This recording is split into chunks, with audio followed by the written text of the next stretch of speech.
નમસ્કાર મિત્રો, સ્વાગત છે તમારું અખંડ ગુજરાત યુટ્યુબ ચેનલમાં। ગુજરાતમાં માવઠાની ઘાતક આગાહી કરવામાં આવી છે। સૌરાષ્ટ્ર, ઉત્તર ગુજરાત અને મધ્ય ગુજરાતમાં ફેબ્રુઆરીના પહેલા સપ્તાહમાં માવઠું પડશે। આ તમામ માહિતી વિશે વિડીયોમાં વાત કરીશું, તો વિડીયોને છેલ્લે સુધી જોતા રહેજો અને ચેનલમાં નવા છો તો ચેનલને સબસ્ક્રાઇબ કરી બેલ આઇકનને દબાવી દેજો। હવામાન નિષ્ણાતોએ ગુજરાતના હવામાનમાં પલટો આવે અને અનેક વિસ્તારમાં માવઠું થાય તેવી શક્યતાઓ વ્યક્ત કરી છે।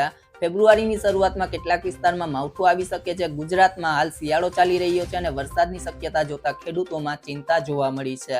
તો બીજી બાજુ હવામાન વિભાગે હાલ 7 દિવસ ગુજરાતમાં વાતાવરણ શુષ્ક રહે તેવી આગાહી કરી છે, એટલે કે ગુજરાતમાં માવઠાની કોઈ હાલ આગાહી કરવામાં આવી નથી। અમદાવાદ કેન્દ્રના હવામાન વિભાગના ડાયરેક્ટર એ.કે. દાસે જણાવ્યું કે આગામી 7 દિવસ હવામાન શુષ્ક રહેશે। આ 7 દિવસમાં લઘુત્તમ તાપમાનમાં કોઈ મોટો ફેરફાર થાય તેવું લાગતું નથી। આ સાથે તેમણે માવઠાની કોઈ આગાહી કરી નથી। ગુજરાતમાં હાલ પવનની દિશા ઉત્તર પૂર્વ તરફ છે। પવનની બદલતી દિશાને કારણે તાપમાનમાં વધઘટ જોવા મળી રહી છે।